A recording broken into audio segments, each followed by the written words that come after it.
성탄절 예배에 참석하신 성도 여러분, 주님의 이름으로 환영합니다. 이제 함께 일어나셔서 마음과 뜻과 정성을 다하여 우리 하나님께 경배를 올려드리겠습니다.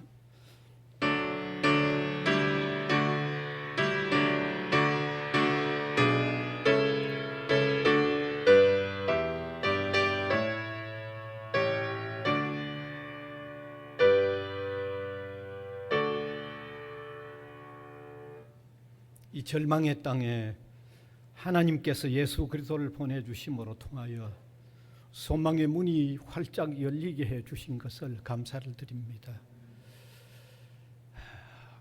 감사한 마음으로 오늘 또 예배하기 위하여 모여온 성도님들, 주님과 함께 귀하고 복된 시간을 가질 수 있도록 역사하여 주시옵소서. 예수님 이름으로 기원하옵나이다. 아멘.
사도신경으로 신앙을 고백하겠습니다. 전능하사 천지를 만드신 하나님 아버지를 내가 믿사오며 그 외아들 우리 주 예수 그리스도를 믿사오니 이는 성령으로 잉태하사 동정녀 마리아에게 나시고 본디오 빌라도에게 고난을 받으사 십자가에 못 박혀 죽으시고 장사한 지 사흘 만에 죽은 자 가운데서 다시 살아나시며 하늘에 오르사 전능하신 하나님 우편에 앉아 계시다가 저리로서 산 자와 죽은 자를 심판하러 오시리라. 성령을 믿사오며 거룩한 공회와 성도가 서로 교통하는 것과 죄를 사하여 주시는 것과 몸이 다시 사는 것과 영원히 사는 것을 믿사옵나이다. 아멘. 앉으셔서 교동문 119번입니다.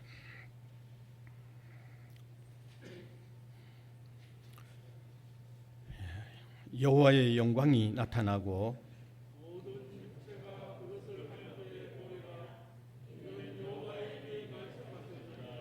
베들레헴 에브라다야 너는 유다 족속 중에 작을지라도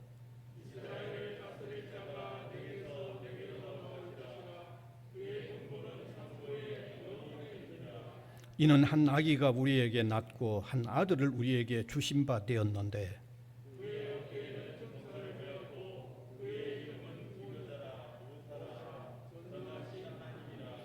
영존하시는 아버지라 평강의 왕이라 할 것입니다.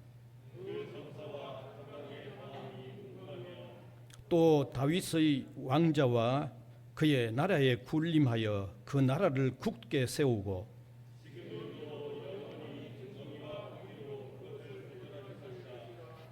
천사가 이르되 무서워하지 말라. 보라, 내가 온 백성에게 미칠 큰 기쁨의 좋은 소식을 너희에게 전하노라.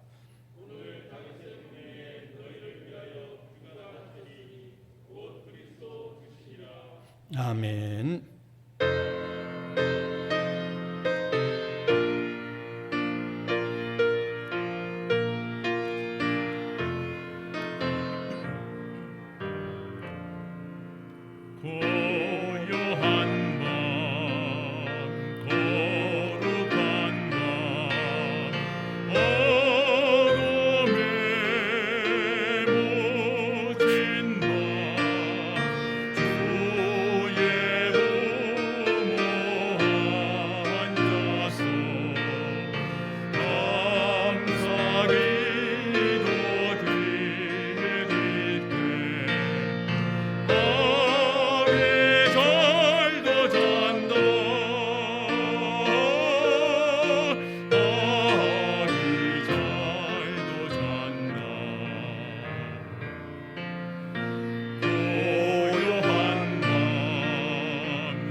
전능하신 창조주 하나님 아버지, 죄로 죽어 마땅한 우리들을 구원하시려고 당신의 외아들 예수 그리스도를 이 땅에 보내주심을 감사드립니다.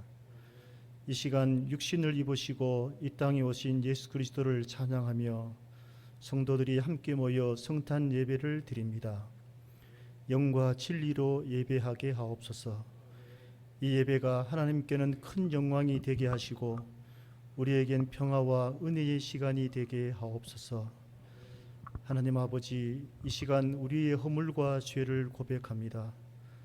낮은 곳에 임하신 주님의 은혜와 사랑을 알면서도 우리는 낮아지고 겸손하기보다 교만하고 오만한 자리에 앉아서 세상에 기대어 살아갈 때가 많이 있었음을 회개합니다.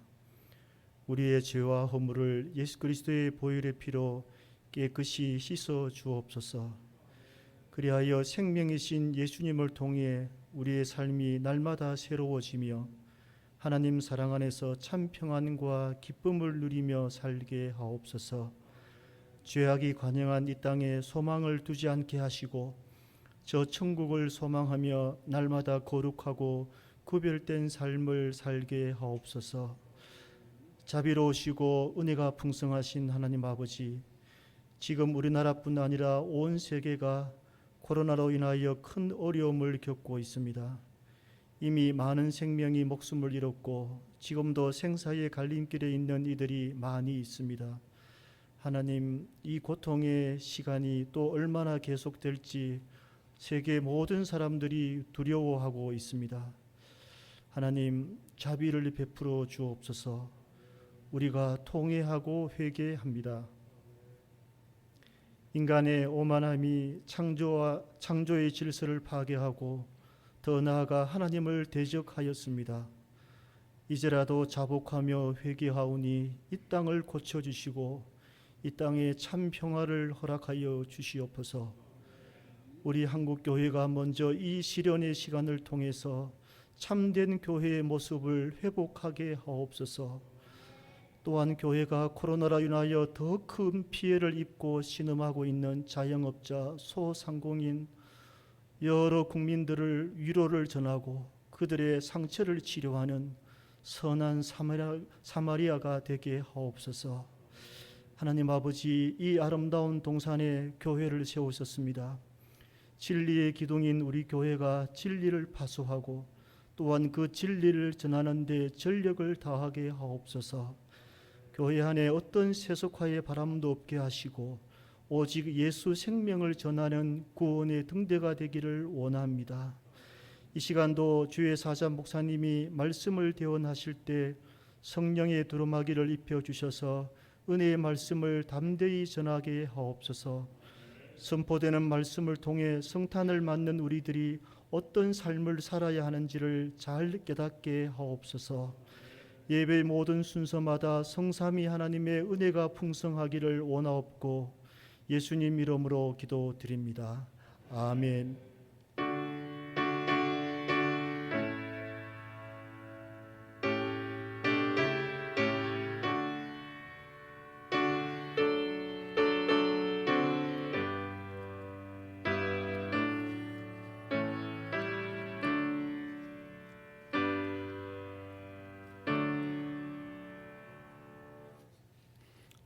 하나님의 말씀은 누가복음 2장 1절에서 7절까지 되겠습니다. 누가복음 2장 1절에서 7절. 제가 한 절, 우리 회중이 한 절 교독해서 읽어 내려가겠습니다. 그때에 가이사 아구스도가 영을 내려 천하로 다 호적하라 하였으니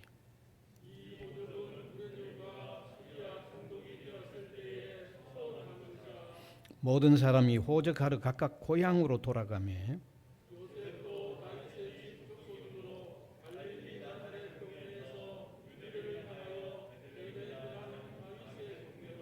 그 약혼한 마리아와 함께 호적하러 올라가니 마리아가 이미 잉태하였더라. 같이 읽읍시다. 첫 아들을 낳아 강보로 사서 구유에 누였으니 이는 여관에 있을 곳이 없음이러라. 아멘. 오늘 특송은 우리 유초등부가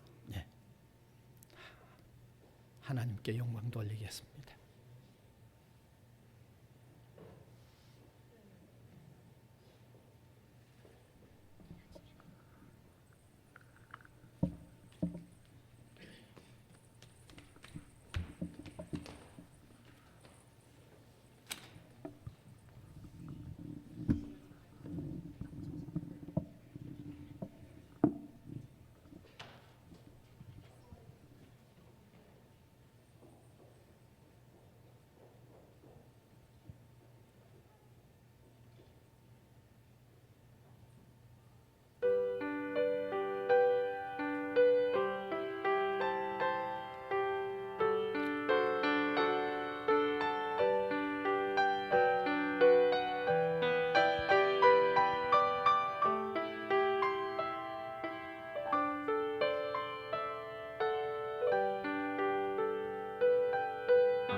크리스마스는 어떤 날일까?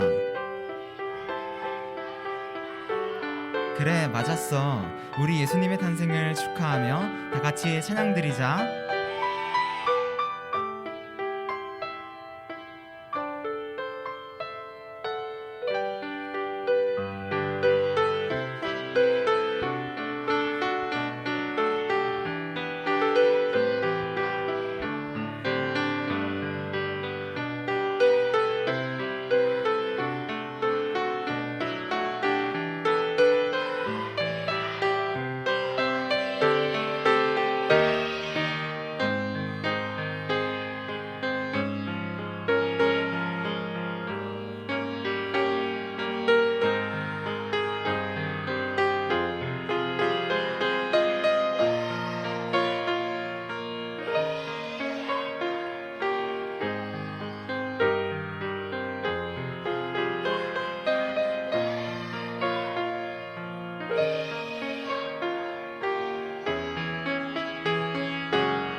네, 이 시간은 성탄 예배로 하나님께 영광을 올려드리는 시간입니다. 하나님께서 예수 그리스도를 보내주심으로 통하여 소망이 없었던 땅에 소망의 문이 활짝 열렸습니다. 이렇게 하나님의 독생자 예수님이 우리 인류에게 소망의 문을 활짝 여는 이 성탄은 우리가 두 가지 면을 볼 수 있습니다. 하나는 예수님의 탄생과 관련한 위대한 면을 좀 볼 수 있고, 다른 한 면은 아주 비천한 면 두 가지를 볼 수 있습니다. 위대한 면을 말씀드리려고 하면 그분의 탄생이 오랫동안 예언되어 왔다고 하는 것은 위대한 면이죠. 세상에 그 누구도 인간이 범죄하자마자 예수님을 보내주실 어떤 그와 같은 예언이 없습니다. 그래서 계속 이어져서 탄생 700여 년까지 아주 세밀하게 예언이 되어져 온 내용이라면 그건 위대하죠. 또 위대한 면을 하나 찾는다고 하면 예수님이 탄생하는 때에 하늘에서 별이 나타나서 동방의 박사들을 인도해 왔다는 것은 그건 아주 위대하고 아주 장관이죠.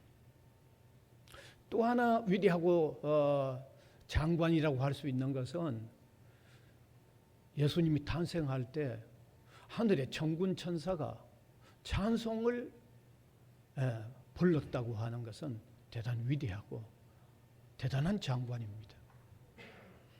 그래서 저는 언젠가 또 이 예수님의 탄생과 관련한 이 위대한 면, 장관이라고 할 수 있는 이런 면이 가지는 의미가 무엇인가를 또 메시지를 한번 나누기를 원합니다. 그런데 오늘은 그와 반대가 되는 탄생에 있어서 비천한 모습으로 나타나신 면들을 몇 가지 살피면서 그것이 우리에게 주는 의미가 무엇인가를 성탄의 메시지로 나누고자 합니다. 사실 예수님의 탄생의 모습에서는 그리고 성장과 사역의 모습 전체는 정말 비천한 모습입니다. 먼저는 탄생의 모습이 너무 비천합니다. 하나님의 독생자요 인류에게 구원과 회복을 주시려고 오시는 그처럼 위대한 주인공이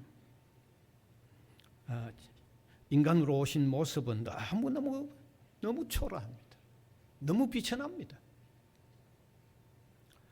여러분이 아시다시피 예수님이 태어난 곳은 베들레헴인데 로마의 속국으로 있었던 이스라엘의 조그마한 마을 베들레헴이었습니다. 그뿐만 아니라 태어나신 장소마저도 마구간이었습니다. 그래서 태어나신 후에 누일 곳이 없어서 짐승들이 먹이를 이렇게 담아주는 구유에 누였습니다. 이 사실은 오늘 본문 누가복음 7장 2장 7절 아주 밝히고 있죠. 같이 한번 읽읍시다. 첫 아들을 낳아 강보로 사서 구유에 누였으니 이는 여관에 있을 곳이 없음이러라. 여러분 방이 없어서 마구간에 낳았고 그 다음에 누일 곳이 없어서 구유에 누였다고 그렇게 되어 있습니다. 하나님의 아들이요. 어디 사람이 살다가 가난해져서 어떤 가난한 사람이 그랬다면 그건 또 그럴 수 있지만 하나님의 아들이 태어나는데 마구간에 태어났고 누일 곳이 없어서 구유에 누여졌다. 이건 보통의 의미가 아니죠. 이것은요. 이보다 더 비천할 수가 있는 모습이 없습니다. 이보다 더 비천할 수 있는 모습이 없습니다. 하나님의 아들이 짐승들이 있는 곳에 태어나심으로 짐승들이 태어나는 이런 상황으로 표현되었다고 하면 어찌 이보다 더 비천한 모습을 취할 수 있겠습니까? 이보다 비천할 수가 없습니다. 가장 비천한 모습을 취하신 모습이 너무 역력하죠. 출생의 모습에서 가장 비천한 모습을 취하신 것이 역력하고 이것은 아무도 부인할 수가 없는 것입니다. 그 다음에 두 번째로 성장의 모습을 보더라도 그러합니다. 예수님의 성장에 대한 기록은 성경에 그렇게 많이 나타나 있지 않습니다.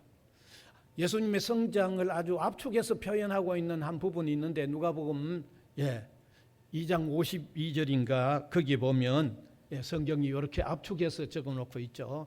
같이 읽읍시다. 예수는 지혜와 키가 자라가며 하나님과 사람에게 사랑스러워 가시더라.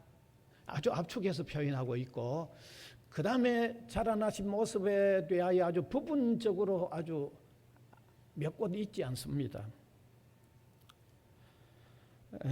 탄생 후에 얼마 되지 않았을 때 이집트로 피난을 가셨다고 하는 기록이 마태복음 2장 14절에서 15절에 기록이 되어 있습니다.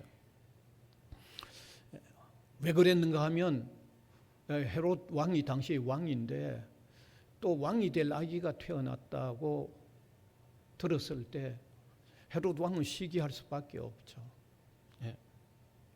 그래서 그 지경에 아이들을 다 죽이려고 했기 때문에 하나님의 사자가 요셉과 이 마리아에게 이집트로 빨리 피난하도록 말씀하셨던 것입니다. 그래서 이집트에 어릴 때 이집트에 피난을 가셨어요. 제가 지난날 이집트에 방문했을 때 그 예수님이 그 부모들과 함께 피난했다고 하는 지역에 가본 적이 있습니다. 근데 조금 의문이 듭디다. 정말 예수님이 피난한 그 지역인지는 제가 좀 의문이 듭디다. 왜냐하면 로만 캐토릭이 예수님과 관련된 내용을 하도 조금 이렇게 부풀어 이렇게 표현하고 있는 부분들이 많기 때문입니다. 심지어 제가 예를 하나 든다고 하면 예수님이 십자가를 지셨다고 하는 십자가 나무를 이게 그 나무라고 하는 그런 거를 다 모으면 그게 몇 차가 된다고 그럽니다. 조금 부풀어 표현한 게 있기 때문에 저는 그 장소가 꼭 그 장소인지는 조금 의심이 들지만 그러나 성경은 틀림없이 이집트에 피난 가셨다고 분명히 되어 있습니다. 성장 과정에 피난 가셨어요. 여러분 그 피난의 과정을 한번 생각해 보십시다. 그 당시 교통이 아주 불편했을 때에 아주 어린 상태에 뭐 업혀서 가거나 그래 갔겠지만 그 얼마나 고생스러웠겠어요. 아니 피난 생활이 얼마나 또 힘들지 않았겠어요. 얼마나 힘들었겠어요. 아마 피난을 해본 사람이 아마 그 피난을 조금 이해하는지 모르겠어요. 너무너무 힘들었을 거예요.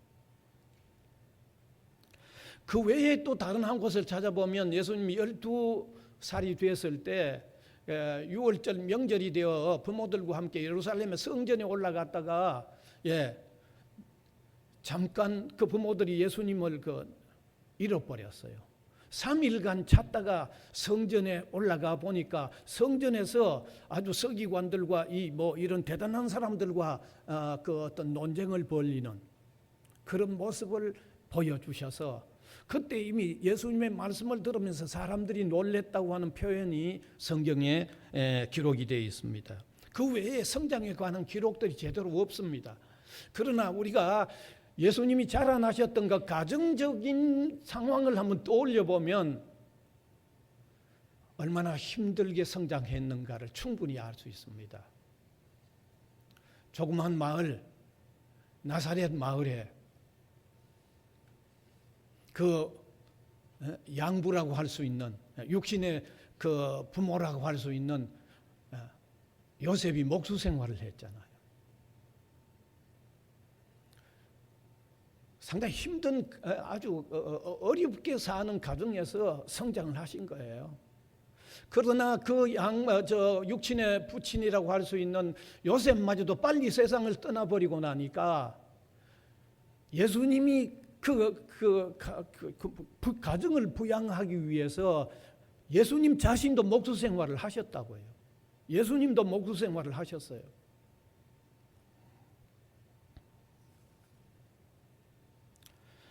예수님은 그런 가정에서 이 성장을 하셨기 때문에 인간이 겪는 고충을 다 경험하셨어요. 다 경험하셨어요. 그래서 예수님이 공생애가 시작되어 복음을 전파하러 다니실 때에 그 복음 전파의 비유로 말씀하시는 내용 속에도 그가 삶의 그 어려움, 그 내용을 그 비유로 말씀하신 내용 속에 담아내셨다고요. 성경 읽어보시면 잘 알잖아요. 예수님 뭐라고 말씀하셨어요? 낡은 옷에 새 천을 대가지고 기우면 오히려 둘 다 버린다고 얘기하셨잖아요. 그렇잖아요. 여러분 낡아서 이렇게 하늘하늘한 여기에 새 천을 대가 붙여놓으면 이거 다 물고 같이 떨어지잖아요. 이런 말씀을 예수님이 하셨는데 경험 안 해본 말씀을 하셨을까요? 또 기도에 대한 비유를 말씀하실 때 밤중에 늦게 손님이 왔는데 그 친구에게 빵을 빌리러 갔던 얘기를 또 기도의 비유에서 말씀하셨는데 이런 그 사람의 삶에 있어서 그 어려움, 그 공고스러움 이런 얘기를 말씀하신 것은 친히 자라나는 과정에 어려운 과정에서 어려움을 다 경험하셨다는 거죠. 다 고충을 다 겪으셨다는 거예요.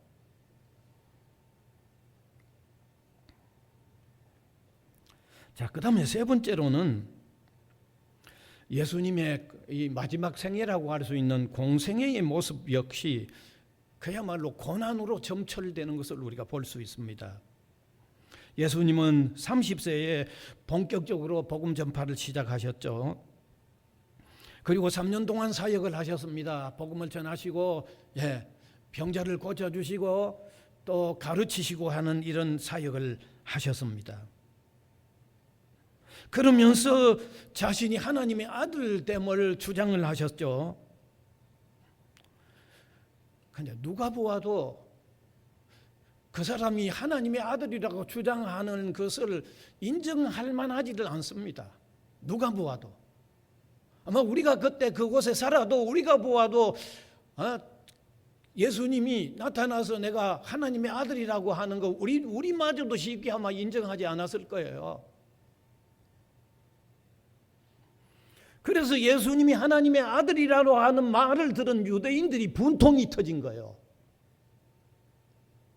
왜 그랬어요? 유대인들은 하나님은 높이잖아요.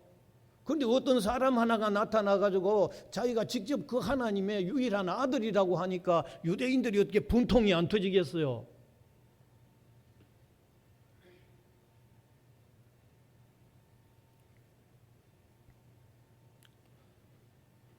그래서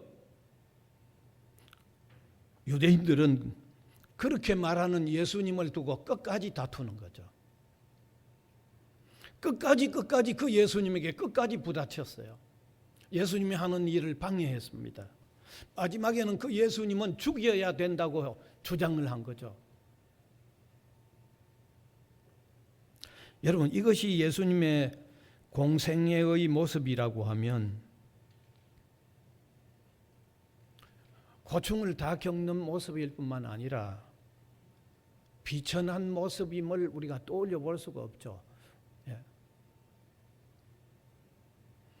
그리고 우리가 십자가에 죽는 모습 자체만 보더라도 그야말로 비천한 모습이 아닐 수 없습니다.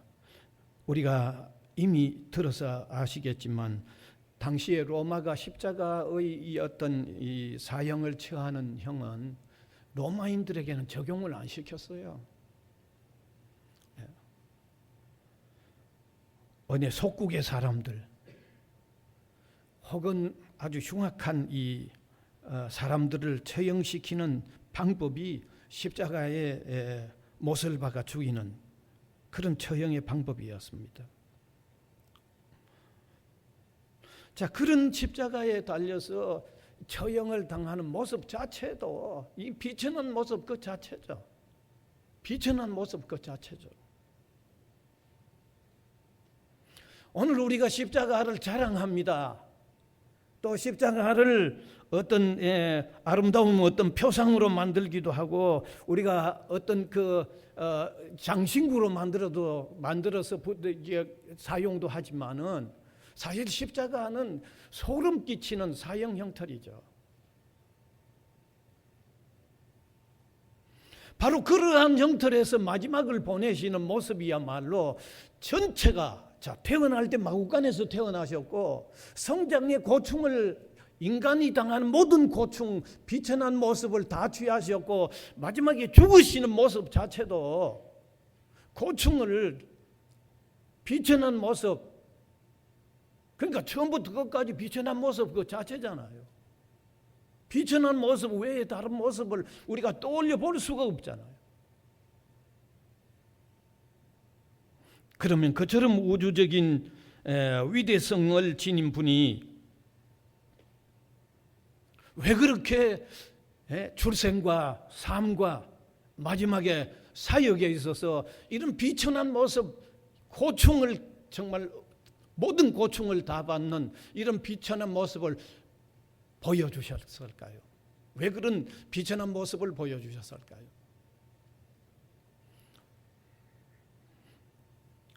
오늘 우리가 이 사실을 제대로 깨닫는 게 성탄을 참 의미 있게 맞이하는 저희들이 될 수 있는 거죠. 첫째는 예수님의 탄생은 우리의 대속을 위하여 오신 사건이기 때문에 그와 같은 비천한 모습을 취하신 거죠. 예수님의 탄생이 지닌 의미가 우주적이라면 출생과 그 성장의 상태, 삶의 모든 상태가 아주 위대하고 화려해야 하겠지만 그렇지 않고 그렇게 고충을 겪는 비천한 모습을 취하신 것은 그분의 오심이 우리의 대속을 위하여 오셨기 때문입니다. 우리의 대속을 위하여.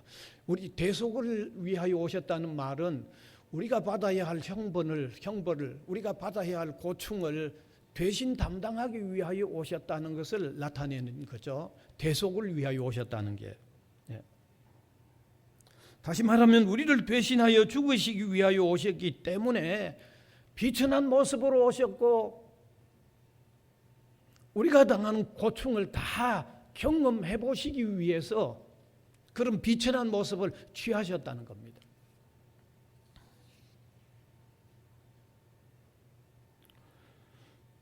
여러분, 우리의 고충을 깨닫고 우리를 대신하여 형벌을 받으러 오셨다면 당연히 우리 인간이 처하는 낮은 모습도 우리가 당하는 삶의 고충도 친히 경험해 보셔야 되잖아요.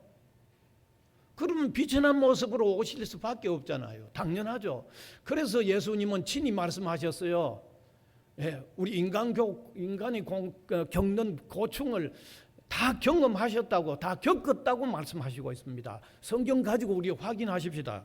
히브리서 4장 15절 같이 읽읍시다. 우리에게 있는 대제사장은 우리의 연약함을 동정하지 못하실 이가 아니요 모든 일에 우리와 똑같이 시험을 받으신 이로되 죄는 없으시니라. 모든 일에 우리와 똑같은 시험, 고충을 다 겪었다고 말씀하셨잖아요. 이렇게 우리 구원자가 되기 위해서 우리가 겪는 모든 고충을 다 경험해 보는 분으로 오시기 위해서는 비천한 모습으로 오셔야죠. 인간이 겪는 고충을 다 경험할 수 있는 상태로 오셔야죠. 그래서 크리스마스는 예수님이 우리의 대속자로 오셨다는 게 그게 핵심입니다. 그게 핵심입니다. 그래서 구약 성경에 예수님을 보내주시는 예언과 관련된 내용이 모두 다 대속자로 오시는 것에 초점이 맞춰 있습니다. 구약에 대속자로 오시는데 초점이 맞추어져 있습니다.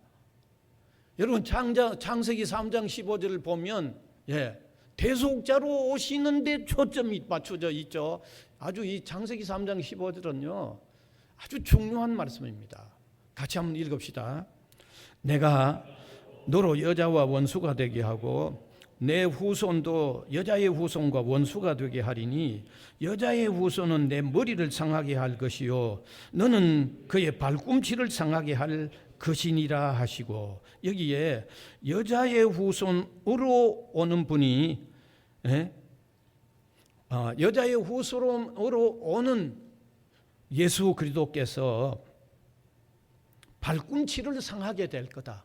그래서 피를 흘리게 될 거다는 걸 얘기하고 있잖아요. 여기 여자의 후손으로 표기된 게 하나님께서 메시아를 보내어 주신다는 거예요. 그런데 그 메시아가 발꿈치를 상하게 된다는 말은 피를 흘리게 된다는 걸 얘기하고 있잖아요. 그러니까 대속자로 온다는 게 그게 핵심이에요. 우리 대신해서 본인이 대신 형벌을 받아주는 분으로 온다는 게 그게 구약의 예언에 거기에 핵심이 있는 거예요. 그게 뿐만 아니라 아담과 하와가 범죄하고 나서 벌거벗은 게 수치를 느끼고 무화과 잎을 가려서 동산 속에 숨었을 때 하나님께서 아담과 하와를 찾으시고 그들에게 가죽 옷을 입혀 주셨는데 범죄한 아담과 후에 그 하와에게 가죽 옷의 혜택을 입혀 주셨다는 것은, 여러분 가죽이 그냥 나옵니까? 짐승이 희생되어야 피가 흘려야 가죽이 나오는 거예요. 그건 무엇을 얘기하고 있습니까? 메시아를 보내주시는데 그 메시아의 대속적인 희생을 얘기하고 있는 거죠. 이렇게 성경 기록의 가장 앞부분에서부터 계속 대속에 대한 내용이 예언되어졌다고 하면 그 예언을 따라오시는 예수님은 대속자로 오시니까 비천한 모습으로 오실 수밖에 없는 거죠. 인간 고충을 다 경험하고 인간을 대신해서 희생당하는 분으로 오시니까 비천한 모습으로 오실 수밖에 없는 거죠. 그런데 오늘날 교회의 크리스마스는 우선적으로 성경이 예수님이 오신 핵심을 감춰버려요. 자꾸 마치 어려운 이웃을 도와주는 선한 윤리적이고 아주 선한 분, 그렇게 자꾸 띄우고 있어요. 제가 그걸 띄우면 안 된다는 게 아니에요. 제가 안타까워하는 것은 핵심을 저버리고 차선적인 걸 자꾸 올리니까 제가 안타깝다는 거죠. 왜 자꾸 차선적인 것만 띄웁니까? 그래서 저는 아주 조금 과격하게 말하면 이 까딱하면 사탄의 술책이라고까지 할 수도 있다는 거죠. 예수님을 보내주신 건, 하나님의 보내주신 핵심은 대속자로 보내주었는데 그거는 다 어떻게 날려버리고 이웃을 돌보는 선한 아저씨나 윤리적인 좋은 모범가로 자꾸 띄우면 이거 보통 문제가 아니죠. 이거는 사랑하는 성도 여러분, 성탄은 그리스도께서 나의 죄를 대신하는 구주로 오셨다는 것을 우선적으로 받아들여야 돼요. 그게 본질이어야 하고 그게 핵심이어야 돼요. 그게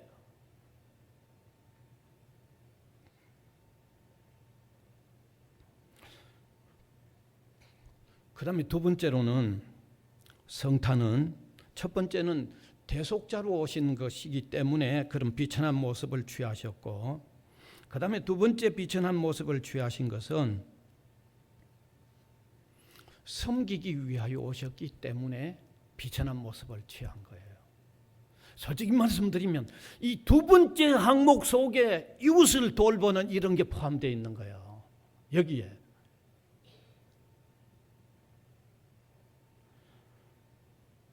우주의 주인공이신 예수님이 그처럼 비천하고 초라한 삶이 지니는 두 번째 의미는 그분이 섬기기 위하여 오셨기 때문에 그런 모습을 취한 거예요. 여러분 한번 생각해 봅시다. 어떤 사람이 한 사람이 태어났는데 저는 이 얘기를 자주 합니다. 어리어리한 왕궁에 태어나가지고 금으로 만든 요라부에 누워가지고 번듯번듯 웃고 있으면 모든 사람이 보아도 야, 저 사람은 모든 사람으로부터 섬김을 받을 사람으로 보이죠. 그 사람이 누구를 섬기는 사람이라고는 보이지 않잖아요. 그런데 어떤 사람이 하나 태어났는데 마구간에서 태어나가지고 말밥통에 누워 있다고 하면 그 아기를 보는 모든 사람이 그 아기를 보면서 저 아기는 못 섬길 사람도 없고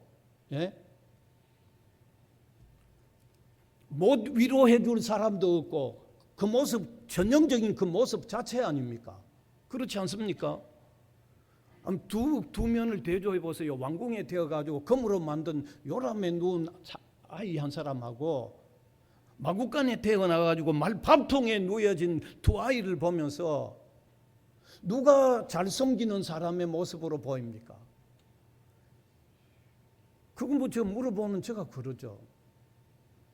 예수님의 탄생의 두 번째 핵심은 바로 섬기기 위하여 오셨기에 못 섬길 사람도 없고 못 섬길 일도 없다는 그 전형적인 모습을 취하기 위하여 마구간에 나셨고 비천한 모습을 보여주신 거죠.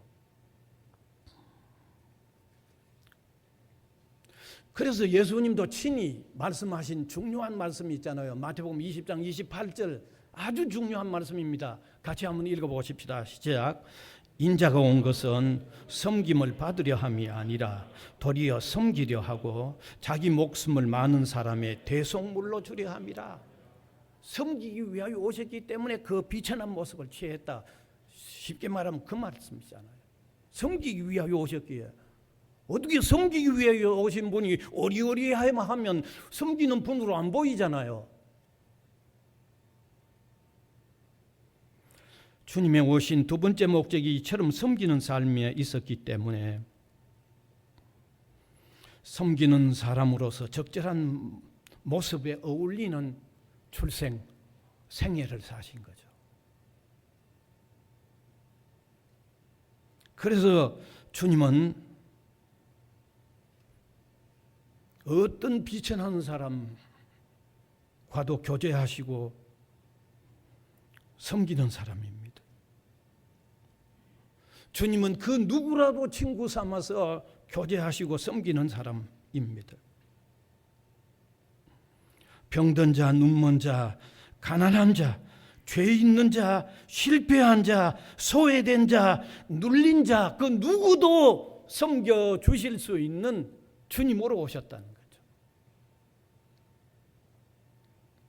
바로 예수님께서 이런 두 번째 목적으로 오셨기 때문에 비천한 모습으로 세상에 오셨다는 것을 깨닫는다고 하면 그분을 주님으로 고백하는 우리는 어떻게 살아야 할까요? 좀 섬기려고 하는 삶 살아야 안 되겠나 이 말입니다. 그분을 주인으로 삼고 있는 그 보통 주인이 아닌 우리의 생애를 바치고 필요하다면 목숨까지도 바치는 주인으로 받들고 사는 우리는 어떻게 살아야 하겠냐? 좀 섬기려고 해야 되지 않겠느냐 얘기입니다. 예? 그리고 이 두 번째 차원에서 어려운 사람은 또 어렵게 또 우리가 돌보려고 하는 이런 관심도 이 성탄절로 통해서 좀 더 가지는 이런 마음이 필요하지 않나 하는 것입니다. 이제 말씀을 마무리하겠습니다.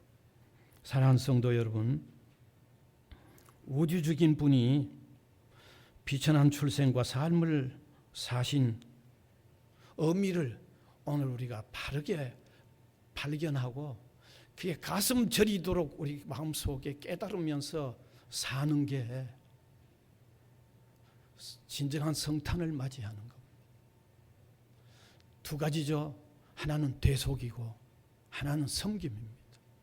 그러니까 대속을 위하여 오신 주님이라고 하면 우리가 그를 믿으면 모든 죄에서 사함이 되어졌다는 것을 결부시켜서 내가 받아들여져야 돼요. 대속을 위하여 오셨으니까. 대속으로 오신 분 믿는다고 하는데 내가 그분 믿는데 내 죄가 사해졌는지 안 사해졌는지 그거 모르면 대속을 위하여 오신 주님을 영접한 게 아니잖아요. 그러니까 대속을 위하여 오셨다는 핵심 내용으로 통해서는 내 죄가 주님 안에서 사함되어졌다. 왜 그분이 내 대신 벌 받아 주셨기에. 그걸 확실히 첫 번째로 깨달아야 되겠고, 두 번째, 그 은혜를 입은 우리는 주님이 섬김을 위하여 사셨듯이 우리도 좀 더 낮아져서 섬기는 삶을 우리의 삶에 어떤 뭐라 그럴까요? 본질로 하는, 샘플로 하는 이런 삶을 오늘도 우리가 다시 한번 가다듬음으로 통하여 정말 의미 있는 성탄절을 맞이하는 저와 여러분 우리 모두가 될 수 있기를 간절히 바랍니다. 은혜의 주님 감사를 드립니다. 오늘도 말씀으로 통하여 주님의 오심의 핵심적인 의미와 또 그 중요한 두 번째 의미 함께 나누었습니다. 깨닫는 바가 크게 하여 주시고 믿어지고 우리의 삶의 좌표로 작용하도록 은혜를 베풀어 주옵소서. 예수님 이름으로 기도하옵나이다. 아멘.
하나님 아버지, 구주 예수 그리스도를 보내주신 것을 감사를 드립니다.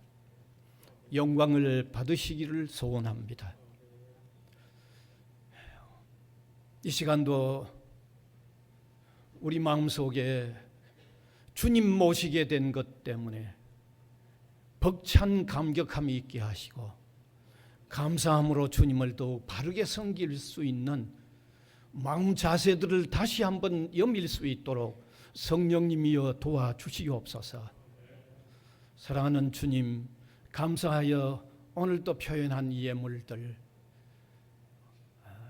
주님의 뜻대로 귀하게 사용되도록, 주님의 이름이 높이 들리워지며 알려지도록 사용되도록 인도하여 주시옵소서. 헌금하는 손길들 혹은 이 어려운 때에 헌금하지 못하는 그 손길들까지도 다 사로잡아 붙잡아 주시고 힘있게 하여 주시고 이 어려운 때를 믿음의 주님 바라보면서 이겨나가도록 은혜를 베풀어 주옵소서.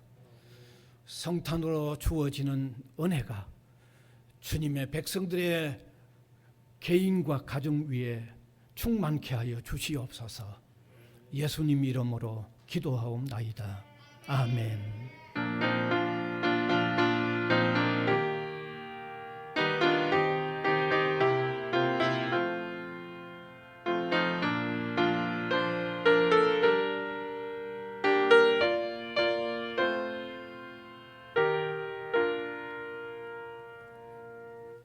광고 시간입니다. 먼저 오늘 우리 유초등부 어린이들 뭐 다 나오지를 못했습니다. 더 있는데요. 그래도 교회가 간단하게 또 선물 드리고 곁들여서 그 이지훈 박은혜 성도가 또 아이들에게 또 준비를 한 것 같아요. 두 가지네요. 오늘 모든 우리 아이들 위하여 다 준비되어 있는데 다 전달 잘 해주시면 좋겠습니다.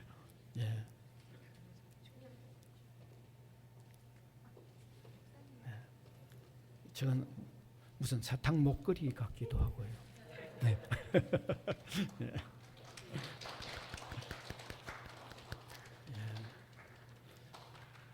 믿음으로 잘 자라도록 늘 우리 아동들 위하여 기도해 주시면 좋겠습니다.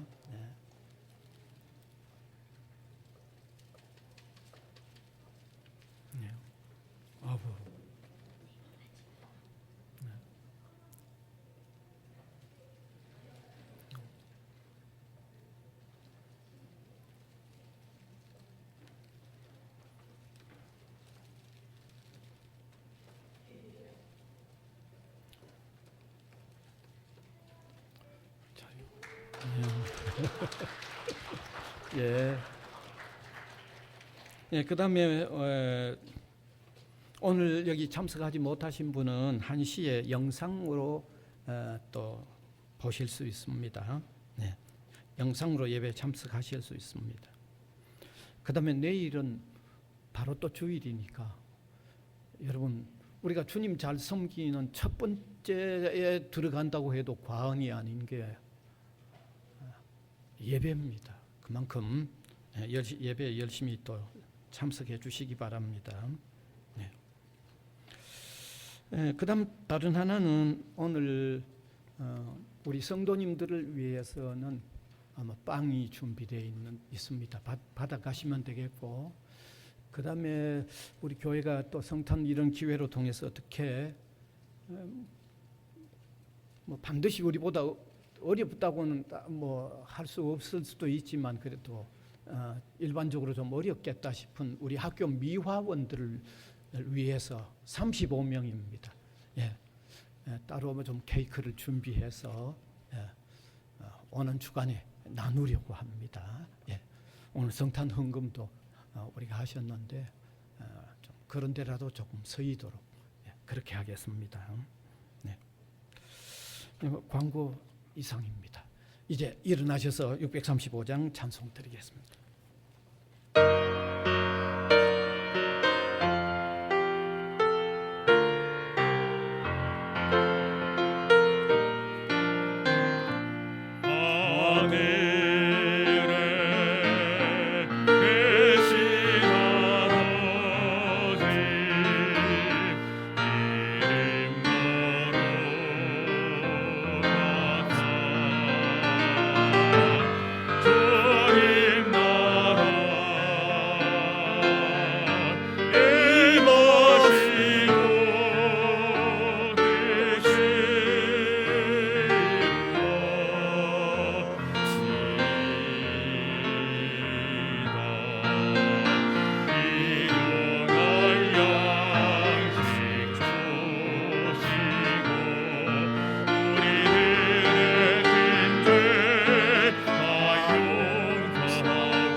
우리 구주 예수 그리스도의 은혜와 하나님 아버지의 무한하신 사랑하심과 성령님의 감화, 감동, 교통에 나가시는 역사가 예배로 영광을 올려드리는 주님의 백성들 한 사람 한 사람 위에와 복음을 위하여 세워진 기관 위에 항상 함께 있을지어다. 아멘.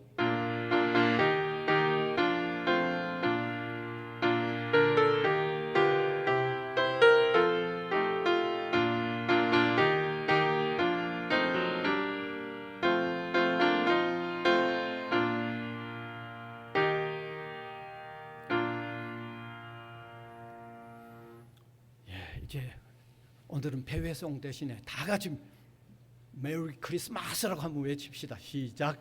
메리 크리스마스. 박수로.